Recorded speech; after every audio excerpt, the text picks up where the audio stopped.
Imagina acordar todo dia às 5 da manhã, trabalhar 12, às vezes 14 horas seguidas, não faltar um único dia no mês, abrir mão de festas, de viagens, de momentos com a família, e mesmo assim, ao final de cada ano, olhar para a sua conta bancária e perceber que o número ali praticamente não mudou. Imagina dar o máximo de si todos os dias e ainda assim sentir que o mundo está avançando enquanto você fica parado no mesmo lugar, como se existisse uma parede invisível entre você e a vida que você sempre sonhou. Isso é exatamente o que Lucas Martins viveu por quase uma década inteira. E se você já sentiu que trabalha demais e colhe de menos, o que eu vou te contar hoje pode mudar completamente a forma como você enxerga o seu futuro. Porque a história de Lucas não é sobre sorte, não é sobre herança, não é sobre conhecer as pessoas certas. É sobre uma única percepção que virou a vida dele de cabeça para baixo e que depois que você entender, nunca mais vai conseguir desver. Fica comigo até o final, porque essa história vai te prender do começo ao fim, e eu garanto que você vai sair daqui com algo que nenhuma faculdade, nenhum chefe e nenhum livro de autoajuda jamais te ensinou de verdade. Lucas cresceu numa cidade pequena do interior de Minas Gerais, filho de um mecânico e de uma costureira, numa casa simples, onde o dinheiro era contado com cuidado antes de qualquer compra. Desde criança, ele aprendeu que trabalho duro era a única moeda que valia, e que se você quisesse alguma coisa na vida, precisava sujar as mãos para conquistar. Seu pai acordava antes do sol e voltava depois que ele já estava dormindo. E Lucas cresceu admirando aquilo, achando que era assim que funcionava o mundo, que o esforço físico, o cansaço no corpo, as mãos calejadas eram sinais de que a pessoa estava no caminho certo. Essa crença foi plantada profundamente nele, regada todos os dias com o exemplo silencioso dos seus pais. E ele carregou isso para a vida adulta como se fosse uma verdade absoluta, universal, inquestionável. Aos 18 anos, Lucas se mudou para São Paulo com uma mochila pequena, R$ 300 no bolso e uma determinação que poucas pessoas têm. Ele conseguiu um emprego como assistente de almoxarifado numa empresa de distribuição de materiais de construção. Começou a pagar um quartinho dividido com mais 2 colegas e jogou todas as suas energias no trabalho. Ele era o primeiro a chegar e o último a sair. Aprendia tudo que podia, ajudava todo mundo, nunca reclamava, nunca fingia cansaço, nunca chegou atrasado nem uma vez em 4 anos. Em 2 anos, foi promovido a supervisor de estoque, ganhou um aumento que parecia enorme naquela época e sentiu que estava no caminho certo. A fórmula estava funcionando, trabalho duro igual a resultado. Ele intensificou ainda mais os seus esforços. Com 23 anos, Lucas estava num relacionamento sério com Ana, uma moça que ele havia conhecido num ônibus intermunicipal e que era tão trabalhadora quanto ele. Eles juntaram as economias e alugaram um apartamento pequeno no ABC Paulista. Lucas havia sido promovido mais uma vez, agora como gerente de logística, e seu salário era 3 vezes maior do que quando chegou a São Paulo. Para qualquer pessoa que olhasse de fora, ele estava indo bem. Mas Lucas queria mais, sempre quis. Não por ganância, mas porque ele sonhava com algo concreto. Uma casa própria, uma vida sem aperto, poder dar a Ana e, eventualmente, aos filhos que planejavam ter uma estabilidade que ele mesmo nunca teve. Então, ele continuou apertando ainda mais o passo. Nos anos seguintes, Lucas assumiu horas extras toda semana, sem exceção. Fez cursos noturnos de logística e gestão de processos, pagos do próprio bolso, depois de jornadas exaustivas. Começou a fazer freelances nos finais de semana, organizando estoques de pequenos comércios na vizinhança. Chegou a trabalhar 70, 80 horas por semana durante vários meses seguidos. O salário cresceu um pouco mais, as horas de sono diminuíram, os finais de semana com Ana foram desaparecendo e a conta bancária. Bem, a conta bancária crescia um pouco, mas nunca o suficiente. Sempre aparecia uma coisa. O carro precisou de reparo, o aluguel subiu, a família no interior precisou de ajuda, houve um mês de vendas fracas e o bônus não veio. Era como tentar encher um balde furado. Quanto mais água você colocava, mais frustrado ficava ao ver o nível não subir. Com 28 anos, Lucas estava fisicamente esgotado, relacionalmente distante de Ana e começando a questionar em silêncio uma coisa que nunca havia se permitido questionar antes. E se o problema não fosse a quantidade de esforço, mas a direção do esforço? Era uma ideia assustadora, porque desconstruir a única verdade que ele conhecia significava admitir que talvez os últimos 10 anos de sacrifício tivessem sido, em certa medida, mal aplicados. Ele afastou esse pensamento várias vezes. Trabalhou mais, dormiu menos, tentou encontrar promoções melhores, mandou currículos, pensou em mudar de área, mas a sensação de estar num treadmill, de correr muito sem sair do lugar, só crescia. A virada aconteceu num sábado de novembro, de uma forma completamente inesperada e quase banal. Lucas estava no mercado, cansado depois de um turno extra na sexta, e enquanto esperava na fila do caixa com um carrinho modesto, ele começou a conversar com um homem mais velho que estava na fila ao lado. O homem se chamava Renato, tinha uns 50 e poucos anos, cabelos brancos, roupa simples, um jeito tranquilo que Lucas raramente via em pessoas. Eles começaram a conversar sobre o preço dos alimentos, que estava absurdo, e de repente Renato olhou para Lucas com um sorriso discreto e disse uma coisa que Lucas nunca mais conseguiu tirar da cabeça. Renato disse: "Você parece ser muito esforçado. Dá para ver pelo seu jeito. Mas me conta uma coisa. O seu dinheiro também trabalha tanto quanto você?" Lucas ficou em silêncio por alguns segundos. A pergunta bateu num lugar que ele não esperava. Depois, gaguejou uma resposta. "Tenho uma poupança. Guardo todo mês o que consigo." Renato balançou a cabeça, não de forma julgadora, mas com aquele ar de quem entende muito bem o que está ouvindo. Ele disse: "A poupança é como contratar um funcionário preguiçoso para cuidar do seu dinheiro. Ele aparece, faz o mínimo, e no fim do mês você mal percebe que ele estava lá. Você precisa colocar o seu dinheiro para trabalhar com a mesma intensidade que você trabalha. Aí, eles chegaram nos caixas diferentes, trocaram números, e Lucas foi embora pensando naquela frase com uma intensidade que ele raramente dedicava a qualquer coisa que não fosse trabalho.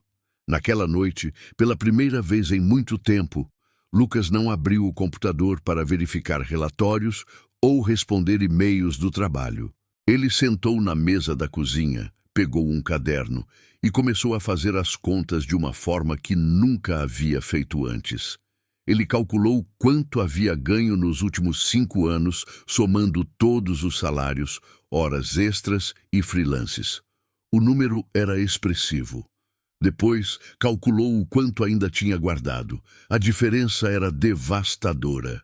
Tinha trabalhado duro para ganhar muito, mas a maior parte daquele dinheiro havia passado pela sua mão e sumido, consumido por despesas, por conveniências que ele comprava porque estava exausto demais para cozinhar ou planejar, por pequenas decisões financeiras que, isoladas, pareciam insignificantes, mas somadas representavam anos de esforço evaporados.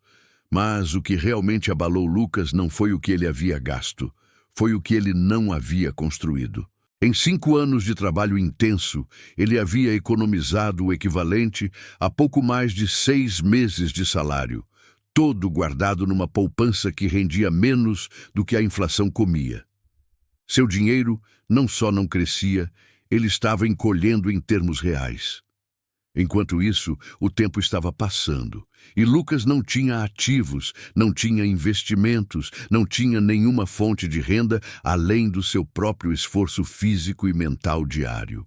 Se ele parasse de trabalhar por qualquer motivo, tudo desmoronava em menos de um ano. Ele havia construído uma vida inteira sobre uma única perna, a venda do seu tempo. Aquela noite foi a mais longa da vida de Lucas. Ana dormiu cedinho e ele ficou sentado até às 3 da manhã, lendo tudo o que conseguia sobre finanças pessoais, investimentos, renda passiva e uma expressão que ele havia encontrado pela primeira vez naquela pesquisa e que pareceu quase poética naquele momento: inteligência financeira. Ele descobriu que havia uma enorme diferença entre trabalhar por dinheiro e fazer o dinheiro trabalhar por você. Descobriu que pessoas com riqueza real não necessariamente trabalhavam mais do que ele, mas tomavam decisões diferentes sobre para onde direcionavam cada real que ganhavam. Descobriu que ativos eram coisas que colocavam dinheiro no seu bolso mesmo quando você estava dormindo, e que passivos eram coisas que tiravam dinheiro do seu bolso, e que a maior parte da classe média vivia numa prisão invisível porque confundia os dois o tempo inteiro. Ele leu sobre o conceito que economistas chamam de custo de oportunidade, que significa que cada real que você gasta em algo é também um real que não está crescendo para você, e que ao longo de anos essa diferença é exponencial, não linear. Leu sobre o poder dos juros compostos, que Einstein teria chamado de a oitava maravilha do mundo, aquele mecanismo em que o dinheiro que gera mais dinheiro e que funciona igualmente bem quando está do seu lado e quando está contra você, como no caso das dívidas. E leu sobre o conceito que mais o impactou de todos: a mentalidade de produtor versus a mentalidade de consumidor. A maioria das pessoas passa a vida toda com a mentalidade de consumidor, transformando renda em gastos, enquanto uma minoria opera com a mentalidade de produtor, transformando renda em ativos que geram mais renda. Lucas fechou o computador quando o céu começou a clarear e tomou uma decisão silenciosa, sem fanfarra, sem post nas redes sociais, sem contar para ninguém ainda. Ele decidiu que ia mudar. Não de emprego, não de cidade, não de vida da noite para o dia. Ele decidiu mudar a forma como pensava sobre o dinheiro, sobre o tempo, sobre o que significava realmente trabalhar duro, porque ele percebeu que havia sido enganado por uma crença incompleta. Trabalho duro era necessário, sim, mas não suficiente. A equação que seus pais nunca tiveram acesso para aprender era trabalho duro mais inteligência financeira mais tempo igual a verdadeira prosperidade. Ele havia tido o primeiro ingrediente a vida toda. Estava na hora de aprender os outros dois. Nos meses seguintes, Lucas transformou sua rotina de uma forma cirúrgica. Ele não largou o emprego, não arriscou tudo de uma vez, não saiu comprando ativos que não entendia. Ele começou pelo básico, pelo que estava ao seu alcance imediato. Primeiro, fez um levantamento brutalmente honesto de todas as suas despesas mensais, categorizou cada uma e identificou o que chamou de sangrias invisíveis, aqueles gastos pequenos e frequentes que parecem inofensivos, mas que somados representavam uma fortuna mensal. Assinaturas esquecidas, alimentação por delivery 5 vezes por semana porque estava cansado, compras por impulso feitas online de madrugada depois de dias exaustivos, o carro que custava uma fortuna em combustível e manutenção para um trajeto que poderia ser feito por transporte público em menos tempo. Ele cortou o que pôde sem destruir a qualidade de vida, não para viver miserável, mas para realocar dinheiro de gastos que não geravam valor para investimentos que gerariam. Lucas estabeleceu o que chamou de salário para o futuro, um percentual fixo da sua renda que seria transferido automaticamente para investimentos no mesmo dia em que o salário caísse na conta, antes de qualquer outro gasto. Ele começou com 15%, o que doeu no começo, mas que rapidamente se tornou invisível, porque ele simplesmente se adaptou a viver com o restante. Ele aprendeu a diferença entre ações, fundos imobiliários, renda fixa e tesouro direto.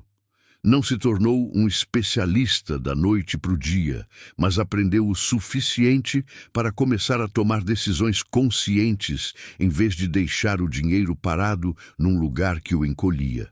Cada mês que passava, ele entendia um pouco mais, investia um pouco melhor e via os números crescerem de uma forma que nunca havia visto na poupança. Ana, que no começo olhou com ceticismo para essa mudança repentina no marido, começou a se envolver quando Lucas a convidou para sentar junto e ver os números. Ele não impôs, não pregou, não tentou convencer. Simplesmente abriu o computador e mostrou. Mostrou onde o dinheiro ia antes, mostrou onde estava indo agora, mostrou a projeção de como os investimentos cresceriam ao longo de 5, 10, 20 anos se continuassem no caminho. Ana ficou em silêncio por um longo tempo, olhando para a tela. Depois disse: "Por que a escola nunca ensinou isso?" E Lucas sorriu porque havia feito a mesma pergunta naquela madrugada de novembro. Porque ninguém ensina. As pessoas aprendem quando alguém mostra, quando a curiosidade vence o medo, quando a dor de ficar parado supera o conforto de continuar fazendo o que sempre fez. Com o tempo, Lucas começou a identificar algo que ele chamou de alavancas. Oportunidades dentro da sua própria carreira que ele havia ignorado por estar sempre com a cabeça baixa, focado só em trabalhar mais. Ele percebeu que dentro da empresa onde trabalhava havia projetos estratégicos que ninguém queria pegar porque eram complexos e exigiam exposição, mas que justamente por isso eram visíveis para a diretoria. Ele parou de evitar esses projetos e começou a buscar os mais difíceis, não para impressionar, mas porque entendeu que visibilidade estratégica valia mais do que horas extras invisíveis. Em menos de um ano, seu nome estava sendo mencionado em conversas que nunca havia participado antes. Ao mesmo tempo, Lucas começou a monetizar o conhecimento que havia acumulado em anos de trabalho em logística. Ele montou um curso online simples, gravado no computador de casa nos fins de semana, ensinando gestão de estoque para pequenos empresários que não podiam contratar um consultor. Vendeu o curso por um preço acessível numa plataforma gratuita. No primeiro mês, vendeu 4 cursos. No segundo, 12. No terceiro, 46. Não era uma fortuna, mas era algo que ele nunca havia tido antes na vida. Uma renda que entrava mesmo quando ele estava dormindo, mesmo quando estava no trabalho, mesmo quando estava de férias. Era pequena, mas era real. E mais do que o valor em si, era a prova de que o modelo funcionava. Lucas começou a reinvestir cada real gerado pelo curso em criar mais conteúdo, melhorar a produção, expandir para outros formatos. Começou a construir uma presença online discreta, mas consistente, compartilhando o que aprendia sobre gestão, finanças e produtividade. Não queria ser influencer, não queria fama. Queria construir uma reputação sólida num nicho onde seu conhecimento genuíno tinha valor real. Aos poucos, essa reputação começou a abrir portas que o currículo sozinho nunca havia aberto. Convites para palestrar em eventos empresariais, consultorias pagas, parcerias com outras empresas do setor. Com 32 anos, 4 anos depois daquela conversa no mercado com Renato, a vida de Lucas tinha uma cara completamente diferente.